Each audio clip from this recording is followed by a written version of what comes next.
Ethan had always driven the night streets alone, but when mysterious passengers like Mara and Silas slipped into his taxi, he realized this was no ordinary ride.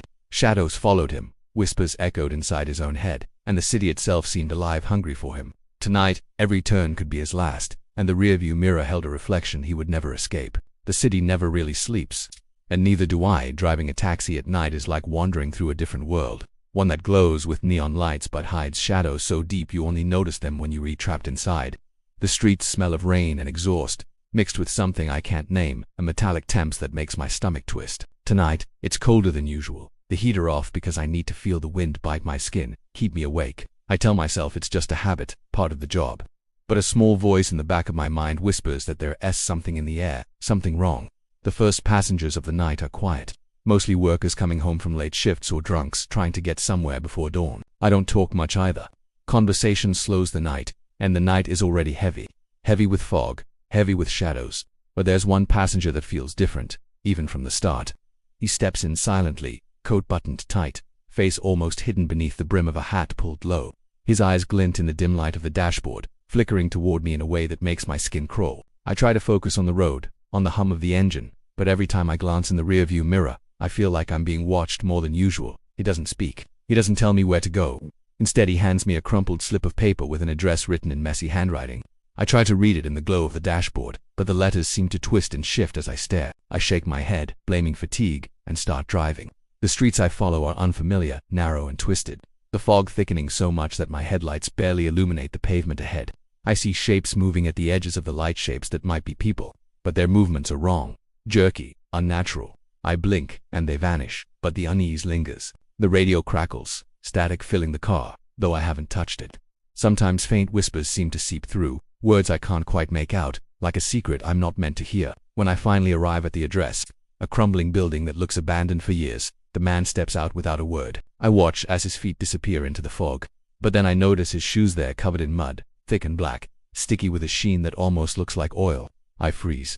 No one walks through this part of the city anymore, not at night, and certainly not without leaving footprints that look human. My mind tries to rationalize it, telling me I must be imagining things, exhausted from too many night shifts. I check the back seat, expecting him to be gone, but a chill runs down my spine when I glance in the rearview mirror. The fog swirls behind him, and for a brief second, I swear I see him standing there, watching me, even though the street is empty. The reflection feels wrong. His head tilts at an impossible angle, just for a moment, before it's gone. I shake my head again, trying to dismiss it as fatigue, but the fear doesn't leave. The drive back to the main street should calm me, but it doesn't. The city lights feel distant, like they belong to someone else, and every turn I make seems slightly off, as if I've entered a different map than the one I know. The fog thickens, and the air grows colder, sharp against my skin. I keep glancing at the back seat, half expecting to see him there again, and every time the mirror catches a shadow I don't recognize, my hands tighten on the wheel. Then I notice something terrifying. Condensation is formed on the inside of the window, and someone or something has written a message in the fog. I blink at it, trying to make sense of the letters. Don't stop. My heart pounds in my chest. I look around. The streets are empty. I am alone, and yet, the message is there, staring at me from the glass like a warning. I drive on, heart racing, telling myself it's just the city playing tricks, my tired mind creating illusions. But the unease won't leave, and the whisper of the fog seems to follow me. Somewhere, in the reflection of the rearview mirror, a dark shape flickers for a fraction of a second, and I realize with a sinking feeling that tonight, nothing in this city is going to be simple or safe. The fog seemed thicker now, curling around the taxi like it had a mind of its own, pressing against the windows, slipping under the doors. I kept glancing at the rearview mirror, half expecting to see the man from before sitting silently, but the seat was empty. Still, the unease clung to me like a second skin. I tried to focus on the streets, the faint glow of neon signs reflecting off wet asphalt. But every corner, every alley, seemed darker than it should be, as if the city itself was hiding something. The next passenger appeared out of nowhere. She stepped into the cab silently, wearing a dress that looked like it had been torn from a wedding or a funeral. I didn't ask questions. I never ask questions at night. Her hands rested stiffly on her lap, pale and cold, and she stared straight ahead, eyes wide and unblinking. Her presence made the air inside the cab colder, heavier, almost suffocating. I swallowed hard, gripping the wheel tighter, feeling her stare settle into the pit of my stomach. I tried to take the usual route, the roads I knew by heart, but somehow the streets twisted differently tonight. Turn after turn, they seemed to fold back on themselves, looping endlessly. I realized with a sick feeling that I was no longer on any familiar road. Every streetlight flickered as I passed, some going out completely, leaving patches of black so dark they seemed to swallow the car whole. Shapes moved in the shadows, barely glimpsed, jerking in impossible ways. I forced myself to keep driving, telling myself it was just exhaustion, but every instinct screamed that I wasn't alone. The woman in the back seat didn't move or speak. Her eyes followed me constantly, and sometimes I thought I caught a faint smile playing at the corners of her mouth. I tried not to look, but I couldn't help it. Reflections in the rearview mirror seemed wrong tonight. Once, I thought I saw her leaning forward, whispering something I couldn't hear, her lips moving without sound. My heart thudded. Then the radio turned on. I didn't touch it, hadn't even glanced at the dial, but static hissed through the speakers. The crackling became words, soft, urgent, insistent. I leaned closer, trying to make sense of them, but it was impossible. Voices, many voices, overlapping, some familiar, some unknown, whispering secrets I wasn't meant to hear. I gripped the wheel until my knuckles hurt, trying to ignore the cold sweat running down my back. Out of the corner of my eye, I noticed movement in the back seat. A man, hoodie pulled low over his face, sitting there silently. I hadn't picked him up. My mind raced, panic bubbling in my chest. Where did he come from?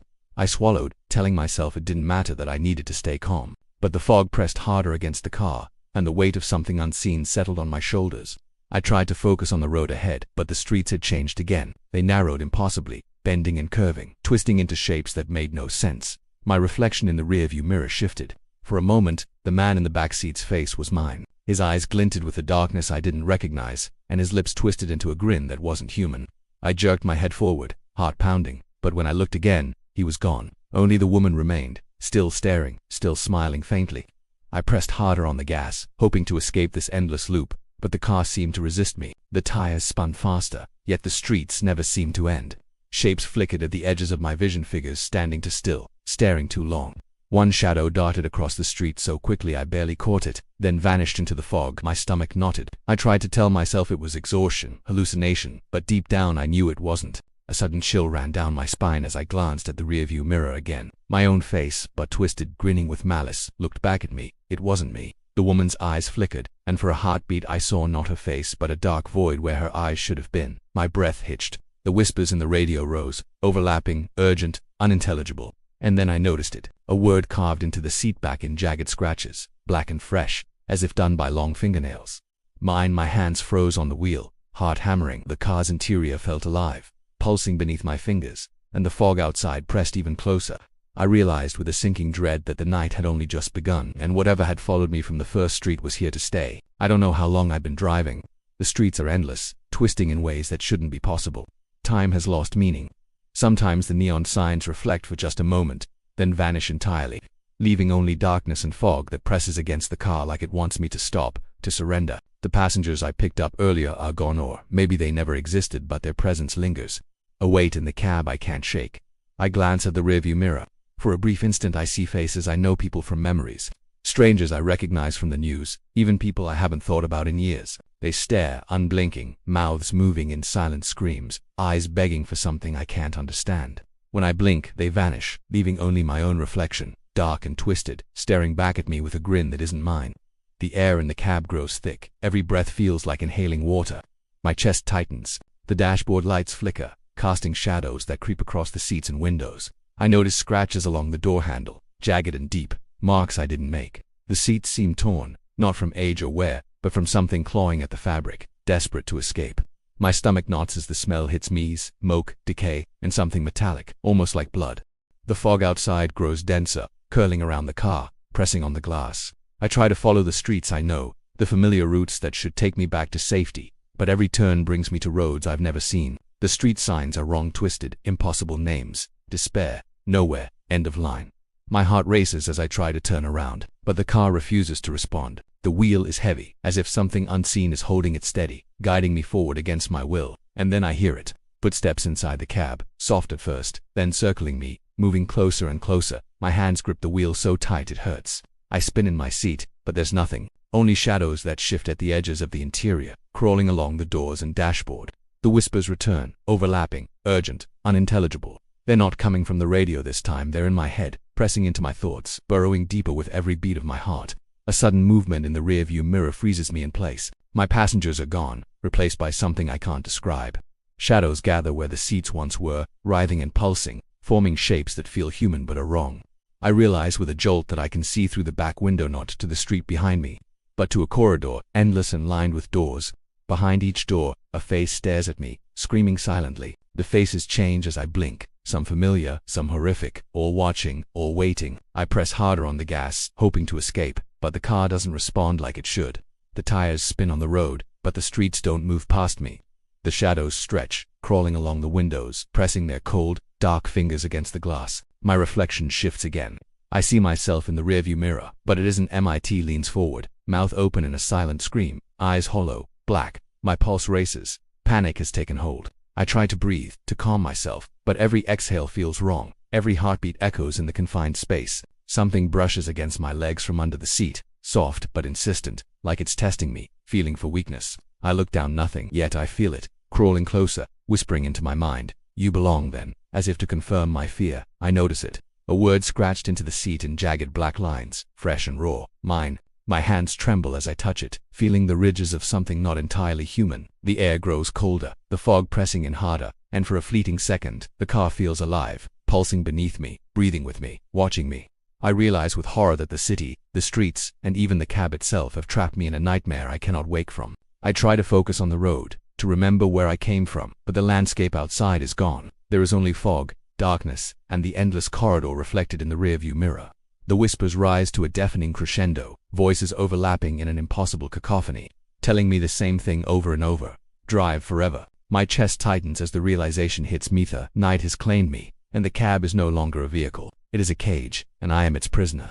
I glance down at the seat again, at the word carved in black, and my stomach drops. It is not just a warning, it is a promise, and I am already too far gone to escape. The city outside has disappeared completely. There is no street, no familiar sign, no glowing neon light to guide me. Only fog stretches in every direction, thick and suffocating, pressing against the windows and whispering in my ears. I grip the steering wheel with white-knuckled hands, trying to remember a road I once knew, a way back to safety, but it is gone. The cab feels alive, pulsing beneath me with each heartbeat, each breath. The passengers return, one by one, but they are not the same as before. Their faces are grotesque, twisted, melted in ways I cannot describe. Their eyes stare unblinking, wide and black, and their mouths are stitched shut or pulled into impossible grins. They don't speak, but I hear them anyway, voices pressing directly into my mind, whispering secrets I cannot understand, names I do not know. I try to ignore them, but the whispers grow louder, surrounding me, filling the cab like smoke. The steering wheel trembles under my hands. I try to turn, but it resists, as if something outside of me controls it. Every time I press the brake, the car refuses. I glance into the rearview mirror. The reflection is not my own. My face is hollow, eyes dark and empty, lips twisted in a silent scream. Behind me, the seats pulse with shadows, crawling along the upholstery, pressing against the glass, leaving trails of darkness in their wake. I notice something on the dashboard, faint scratches forming letters, slowly etching themselves into the plastic. I lean closer, heart hammering, trying to read the message. The words are fragmented but clear. Drive forever, hours. My hands shake uncontrollably. The cab is no longer mine. If it ever was. It is alive, breathing, thinking, controlling me, and I am trapped inside it like a worm in a cocoon. Ahead, the fog begins to part, revealing a figure. A child stands on the side of the road, perfectly still, face pale and hollow, eyes like black pits. I swerve instinctively, but no matter where I go, the child stays in front of me, never blinking, never moving a muscle. I try to speed past, to turn the wheel, but the streets bend in impossible angles, folding back on themselves. The child smiles faintly, a smile that does not belong to any living person, and I feel a cold weight pressing against my chest. The shadows grow bolder. They stretch from the back seat onto the windows, onto the dashboard, climbing toward me with long, dark fingers that leave streaks of black wherever they touch. The cab shakes as if it is laughing, and I realize with a jolt that I am not driving anymore. Something else is guiding the car, forcing me forward into the fog, deeper into a place that should not exist. I try to scream, but no sound comes out. The radio bursts to life, static filling the car, and in the hiss, I hear voices, countless voices, screaming, whispering, chanting my name. I press my hands to my ears, but the sound is inside me, echoing in my skull. My reflection in the rear-view mirror moves independently, leaning closer, mouth opening wider and wider in a scream that stretches beyond human limits. Then I notice the doors. They were normal before, but now they are lined with small dark openings, each shaped like a doorway, each hiding a face. Faces I recognize. Faces of people I have carried in my taxi over the years, staring silently, eyes wide with terror, mouths frozen in silent pleas. Some are familiar, some are strangers, all watching, all waiting. I feel the heat of their gaze on my back, and a whisper fills the cab, cold and low. You cannot leave. I look down at the seat again. The word mine has multiplied, carved into every surface, dark and jagged, fresh as if the cab itself is claiming me over and over. The steering wheel pulses beneath my fingers, alive, guiding me. The fog outside begins to swirl faster, turning into shapes that almost look like roads but twist into impossible forms, folding over themselves. I know with certainty I am not alone. I am never alone. I glance in the mirror one last time before the road disappears entirely. The reflection is not mine. It is countless versions of me, stacked one over the other, all screaming silently, all trapped, all driving forever. The cab shudders, and I realize with a final, suffocating certainty that I am no longer the driver. I am a passenger in my own nightmare, a prisoner in a vehicle that has chosen me and it has no intention of letting me go. I don't know how long I've been driving. Hours, days, weeks. Time no longer exists, swallowed entirely by fog, darkness, and the pulsing weight of the cab. The streets I once knew are gone. Only endless fog stretches in every direction, broken by shapes that twist and writhe just beyond the headlights. The cab is alive now, every vibration beneath my hands a heartbeat that is not my own. I grip the steering wheel, knuckles white, but it resists me, bends to some other will, guiding me forward into a place I do not understand. Passengers return in fragment shapes at first, shadows, then more solid, but always wrong. Faces melt into each other, grotesque and impossible, eyes staring deep into me, pleading and accusing at the same time. I realize that each passenger is a version of someone I've known, someone I've driven, someone I've ignored or dismissed. Their silent screams echo in my mind, overlapping, feeding on my fear, consuming my thoughts. The whispers are relentless, drilling into my skull. Drive forever. Hours. The dashboard lights flicker violently. Shadows crawl along the seats, along the doors, even under the pedals. I look down at my legs and see something brushing against me from beneath the seat. I try to move, but the cab refuses. My heart hammers. Every muscle is tense, every nerve screaming to escape, but there is nowhere to go.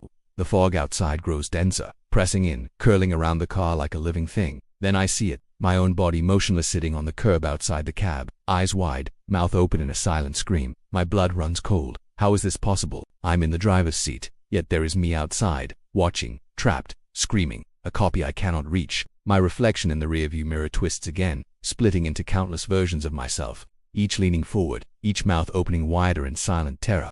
I try to force the wheel to turn, to brake, to escape, but the cab is no longer mine. It drives itself, moving through impossible roads that fold into one another, streets bending and looping like paper. I catch glimpses of things outside the fog doors, long hallways, rooms filled with shadows. Faces stare at me through them, countless eyes, endless mouths, all waiting for the same thing. I realize then that I am not just trapped in the cab, I am trapped in some other city, some other world, a limbo stitched together by fear itself. The whispers grow louder, overlapping into a single, deafening command. You are ours. My chest tightens, breath catching in my throat. The steering wheel pulses beneath my hands. The cab hums, alive, vibrating with something ancient, something hungry. I glance at the rearview mirror one last time. My face leans closer, but this time it smiles. Not a faint smile, but a full, wicked grin. My own teeth, my own eyes, but wrong, twisted, alive in a way I am not. Then I notice it. Behind me in the back seat, another figure sits silently. A taxi driver, me identical in every way, gripping the wheel with trembling hands. The cab shudders as if pleased, and the fog outside swirls faster, forming shapes that almost look like roads, leading nowhere. I understand, in a horrifying instant, the truth. I am not the first. I am not alone. The cab takes drivers, bends them to its will, and eventually it replaces them. It has done this countless times, each version of me trapped, each version driving endlessly through fog and shadow, feeding the cab's hunger. Panic surges through me. I try to scream, to fight, but the words die in my throat. The whispers press harder, the shadows curl tighter, and the steering wheel pulses beneath me, guiding me forward, deeper into the unknown. The fog stretches endlessly, folding the streets into infinity. The cab laughs softly, a vibration that runs through my bones. I realize, too late, that there is no escape. The city, the cab, the passengers, the fog, they are all one, and I am just another body now trapped inside, another version of myself condemned to drive forever. The headlights pick out one last detail before I am swallowed entirely. A mirror placed in the back seat, reflecting countless copies of myself, each driver trapped, each staring silently at me. One of them smiles. I realize with a suffocating dread that soon, I will smile too. And somewhere, deep in the fog, a new cab waits, waiting for the next driver foolish enough to enter the night. I press the accelerator, and the cab moves forward. The fog swallows me. The whispers surround me. The night is endless. I am driving forever,